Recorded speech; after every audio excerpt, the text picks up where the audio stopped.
All right, diving in today, we're tackling something that, well, might feel a bit counterintuitive, especially now, the power of less. Less is more, right? That's the saying anyway. Exactly. Right. And our guide for this exploration is Leo Babauta, specifically his book, The Power of Less. You familiar with it? Oh, absolutely. A real classic in the productivity and I'd say the sort of intentional living space. Right. It almost feels like we're wired to believe that more always equals better. More stuff, more information, more to do. More, more, more. And Babauta throws a real wrench in that, suggesting that, sometimes less can be way more effective and definitely less stressful, which I think is something we can all relate to these days. Totally. So for our listeners, think of this deep dive as like a decluttering session, not just for your physical space, but for your mind, your goals, your whole approach to life. I like that. Mental decluttering. We'll be looking at the core principles of this less is more philosophy and then how to actually apply it in your work, personal life, everywhere. Perfect. So first things first, why does Babauta even argue that less can be more powerful? It seems counterintuitive, right? Right, right. So picture this. We're bombarded with information 24/7. News, social media, work demands. It's like we're trying to cram the entire internet into our brains. And that feeling of being overwhelmed, it's constant. So we think, okay, I just need to work harder, do more. Push, push, push. But Babauta uses this analogy of two reporters to illustrate why that might not be the best strategy. Oh yeah, I remember that from the book. One reporter focuses on just churning out articles, tons of them every week. Volume over everything. The editor's impressed at first, but after a while... It's just more of the same, right? Not much depth. Now, the second reporter, they take a different approach. They spend way more time on one article, digging deep, really crafting it. And that one article ends up making a much bigger splash, right? Awards, recognition, even career advancement. Exactly. So it's not about how much you do, but the impact of what you do. I think that's a key takeaway for anyone listening, especially those who, are constantly pushing themselves to the limit. It's like, what are your high-impact stories? Yeah. The things that, even if there are fewer of them, will really move the needle. And this idea, it goes beyond just work. Babauta even brings in this comparison to haiku, the Japanese poetry form. Haiku. 17 syllables, super strict structure. Very limited. So the poet has to choose each word incredibly carefully. Every syllable has to count. Because you only have a tiny space to work with, right? So Yeah. you can't waste any of it. Exactly. And Babauta says that's kind of like life, too. By setting limits, we're forced to choose what's truly essential. So it's not about deprivation. It's about, I guess, becoming a master editor of our own lives, choosing the things that have the most meaning and impact. And from that, he pulls out two main principles for being more productive. One, setting limitations helps us focus on what's essential. And two, by focusing on the essential, we get the biggest bang for our buck, so to speak.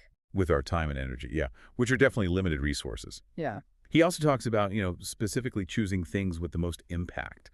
What does that actually mean?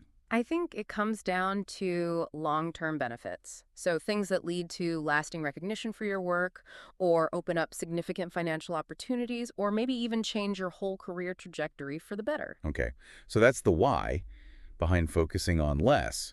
But how do we actually do it? Let's talk about setting limits. It can feel scary, right? Oh, absolutely. Especially in today's world, there's this feeling of if I'm not doing everything, I'm falling behind. Right. We're so used to this constant influx of information, tasks, commitments. It's like our lives are overflowing. Babauta compares it to shopping without a budget. You end up with a bunch of stuff you don't really need and probably some buyer's remorse, too. And our time and energy, that's our budget, right? Yeah. If we don't set limits, we end up feeling overwhelmed and scattered. Exactly. So he says the first step is to look at where you're feeling the most overloaded. Where do you want to make a change? And he gives some concrete examples. Email, daily tasks, phone usage, even desk clutter. So many things, right? It's about choosing where to start. And once you've identified those areas, he lays out a 4-step process for actually setting limits. Oh, hey, well, walk me through that. First, you analyze your current habits. Like, how often do you check email? How much time do you actually spend on social media? Get a baseline, yeah. Right. Then you test out a lower limit for a week. So if you usually check email 10 times a day, maybe try 5. See how it feels. And the third step is to adjust if needed. If it's too restrictive or not restrictive enough, you tweak it. Find that sweet spot. Exactly. And finally, you keep adjusting until it becomes a habit. a sustainable habit. So it's not about forcing yourself into a rigid system, but finding what actually works for you. I like that. It's about finding that balance, right? Right, Where right. you're not feeling overwhelmed, but you're also not missing out on important things. So we've got our limits set. Now, how do we figure out what's actually essential? Right. That's the next principle. Choosing the essential Hmm. and simplifying. Babauta uses this amazing analogy of carving an elephant. The elephant analogy, yeah. You can't just start chipping away at a block of stone and expect an elephant to magically appear. Right. You need a vision of the final form. You need to know what the essential parts are before you start removing anything. Exactly. So instead of blindly tackling tasks, we need to ask ourselves, what's truly essential here? And to help with that, he has this series of questions, really powerful questions. Oh, yeah. Like, what are your values? What are your goals? What do you love? What has the biggest impact? What has the most long-term impact? Right. And it's not just about answering these questions once. It's about using them as a filter for everything you do. Constantly checking in with yourself. Exactly. And he emphasizes applying this to real-life situations. Like, look at your commitments. Do they align with your values and goals? And yearly goals. Instead of a huge list, pick one or two really important ones. Focus on those. And same with work projects. Identify the ones that will have the biggest impact and focus on those specific tasks. Cut out the noise. Right. Even with email, he says to ask, which of these emails are truly essential to respond to right now? And finances, too. Making sure your spending aligns with your values and goals. So it's about being intentional with everything, right? Your time, energy, money. Making choices based on what truly matters. Absolutely. It's about aligning your actions with your priorities. And once you know what's essential, that's where focus comes in. Simple focus. That's the next principle. Because intention without focus, well, doesn't really get you anywhere. Right. Babauta says focus is like the secret weapon for becoming more effective. And he talks about 3 ways to use it. First, focusing on a goal. He says that's often more powerful than willpower or motivation. If you can keep your mind fixed on what you want to achieve, you're way more likely to get there. Then there's focusing on the present moment. Being present. Which can be harder than it sounds, right? Totally. But it's about being fully engaged in what you're doing right now, rather than letting your mind wander. Less stress, more enjoyment. And the third way to use focus is single tasking, which is, again, something that's pretty countercultural these days. Multitasking is almost seen as a superpower. But Babauta makes a really strong case against it. He says it's actually less efficient. Yeah, because every time you switch tasks, your brain has to readjust. You lose momentum. And it's more prone to errors. It's like adding extra chaos to an already chaotic life. So he suggests focusing on one task at a time, especially your most important task for the day. Your MIT. Work on that until it's done, and then move on to the next thing. Sounds simple enough, but it takes practice. Definitely. And this all ties into the next principle, creating new habits. Because change doesn't happen overnight. Right. It's about building those new positive behaviors that will support this simpler, more focused way of living. And Babauta warns against trying to change too much at once. That's how you get overwhelmed and give up. So he came up with this idea of the less challenge. Tell me more about that. It's basically focusing on one new habit at a time for about 30 days. He says it works because of commitment, accountability, and encouragement. Especially if you do it with a group of people. Right, like a support system. You can learn from each other, cheer each other on. And the rules are pretty simple. Just one habit at a time and choose something easy to start with. Something you can actually stick with. Which leads perfectly into the next principle, starting small. Because even with one habit, it's easy to get overzealous and burn out. Yeah, like if you've never exercised regularly and you suddenly decide to run a marathon next week. Recipe for disaster. Babauta says starting small helps you maintain focus and keeps that initial enthusiasm going longer. Because it feels achievable. Right. He gives a bunch of examples. For exercise, start with 10 minutes a day. For waking up earlier, try 15 minutes earlier than usual. For productivity, focus on one task for just 5 minutes. Email, check it one less time per day. Even for big projects like decluttering, start with one drawer. Break it down into manageable chunks. So these are the core principles. Setting limits, choosing the essential, focusing simply, creating new habits, starting small. The foundation of the less is more philosophy. Now let's see how these principles can be applied to different areas of our lives, Mm-hmm. starting with goals and projects. I think this is a big one for a lot of people. We often have way too many projects on our plates at once. And it's hard to make real progress when you're spread so thin. So Babauta suggests creating a simple projects list. What's that? You limit yourself to working on just 3 important projects at a time. That's it. 3. Seems pretty restrictive. It is intentionally. Yeah. And all the other projects you want to do, they go on an on-deck list. You don't touch them until one of your current projects is finished. So it forces you to prioritize and see things through to completion. Exactly. Yeah. He also recommends having a clear outcome in mind for each project. What does done look like? Write it down. So you know exactly where you're headed. And then each day, choose 3 most important tasks, your MITs, that will move your projects forward. Those are your non-negotiables for the day. And review your progress weekly. See what's working, what's not, and make adjustments. Now, what about those situations where your boss wants you to work on more than 3 projects? That's tricky. Babauta suggests using delay tactics. Say you're focused on your top 3 priorities right now, but you'll get to it as soon as possible. Or you can try explaining the system to your boss. Maybe they'll be open to it. Emphasize that it's about being more effective, not less productive. Okay, so projects down to 3. Now, what about daily tasks? Same principle. Focus on your MITs, those 3 most important things, and get them done first. And what about all those other little tasks that come up throughout the day? That's where batch processing comes in. Group similar tasks together and do them in focused bursts. Like phone calls, emails, meetings, all that stuff. Exactly. It saves time and mental energy because you're not constantly switching gears. So with all these tasks and projects, how do we manage our time effectively? Babauta is a big believer in keeping time management simple. No need for complicated systems. What does he recommend using?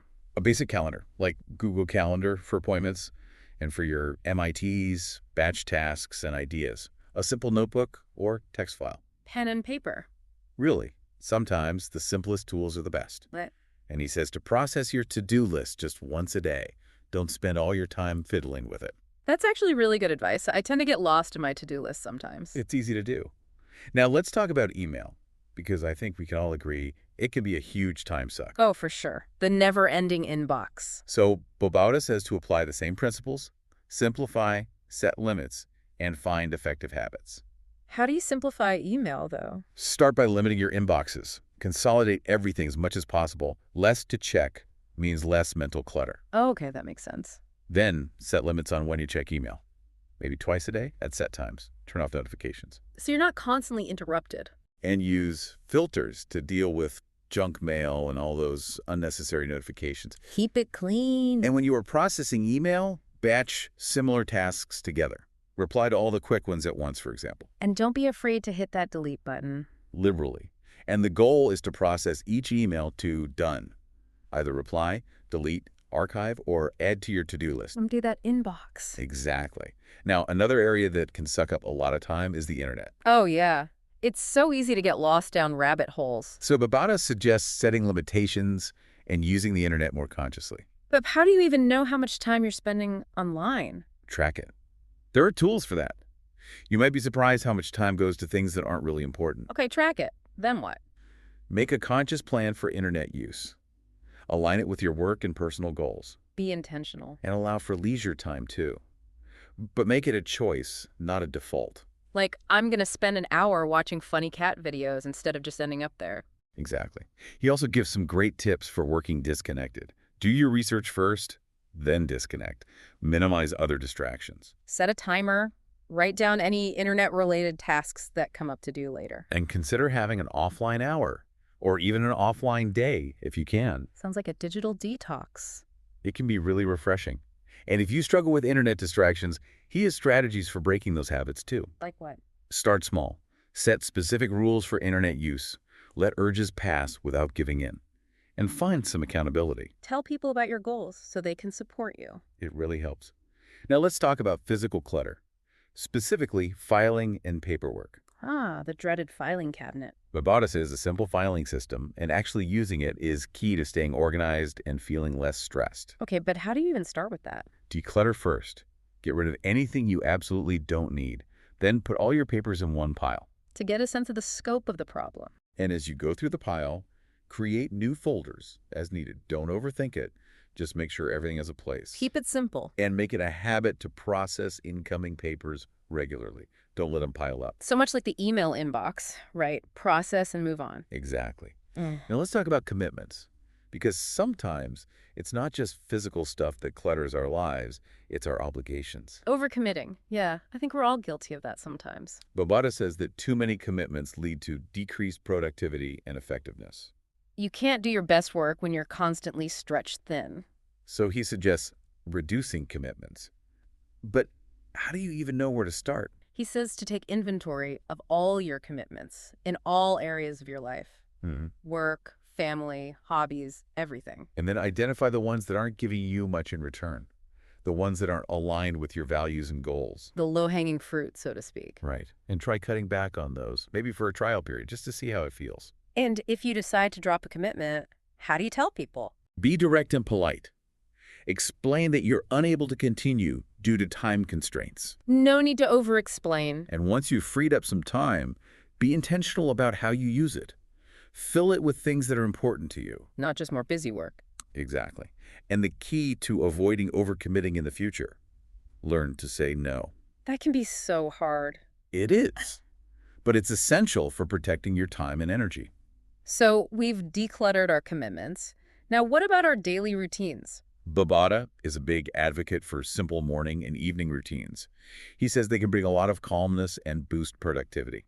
What are the benefits of a morning routine specifically? It helps you prepare for the day, mentally and emotionally. It's a time to do things you might not get to later, like exercise or reading. Or just enjoy a cup of coffee in peace? Exactly. And you can incorporate calming practices like meditation or mindfulness to start your day off right. And what about an evening routine? It helps you wind down and prepare for the next day. You can review your to-do list, lay out your clothes, do some relaxing activities. Like taking a bath or reading a book. Anything that helps you de-stress and transition to sleep. So how do you actually establish these routines? It seems like it would be easy to just fall back into old habits. Focus on them. Make them rewarding. And maybe even track your progress. The key is consistency. Make it a part of your daily life. Now, let's move on to our workspaces. Specifically, decluttering our desks. Because a cluttered desk equals a cluttered mind, right? Exactly. Babauta says a clean desk can help you focus and feel more calm and in control. Okay, so how do we tackle the desk monster? Set aside some time. Gather all your papers and stuff. Clear everything off your desk except the essentials. Just start with a clean slate. Then start with the pile of papers. Process them from top to bottom. File, toss, or add to your to-do list. Yo, mercy. Then tackle any other clutter. Pens, gadgets, knickknacks. Find a home for everything or get rid of it. In this decluttering mindset, it doesn't have to stop at your desk, right? Absolutely. Babauta encourages decluttering your home, too. Less stuff means less to clean, less to organize, less visual distraction. More peace of mind. And some tips for keeping your home simple. Designate a home for everything. Schedule regular decluttering sessions. And be mindful of what you bring into your home in the first place. Right. Before you buy something, especially non-essentials, put it on a 30-day list. If you still want it after 30 days, then consider buying it. So many great tips. It's really making me want to go home and declutter everything. Me too. Now, the last principle we'll discuss is one that's close to my heart. Slowing down. In today's world, it feels like everything is go, go, go. Right. Yeah? But Babauta argues that slowing down can actually make you happier, more effective, and yes, even more productive. Of how? By choosing work you love, focusing on important tasks, making sure tasks are challenging but not overwhelming, finding your peak time for focused work, and really immersing yourself in the task at hand. No distractions. And he also talks about the benefits of slow eating and slow driving. Slow. Yeah. It helps you lose weight, enjoy your food more, digest better, and reduces stress. It's like a mini rebellion against the fast-paced world. Exactly. And slow driving. It saves gas, reduces accidents, and can actually save you time in the long run. Less stress on the road, too. So it's about being more mindful, even in those everyday activities. Okay, so we've covered a lot of ground here. Limits, essentials, focus, habits, starting small, routines, decluttering, slowing down. It's a whole philosophy of living. It really is. And it all boils down to focusing on what truly matters and letting go of the rest. Living with intention. Exactly. Now, for our listeners, I have a challenge for you. Think about one area of your life where applying less could make a big difference. Maybe it's your work, your home, your digital life, your commitments. What's one small step you can take today to start simplifying that area? It doesn't have to be a huge change, just one small step in the right direction. And see what happens. You might be surprised at the positive impact it has on your life. Less stress, more clarity, more time for what matters. That's the power of less. Thanks for diving in with us.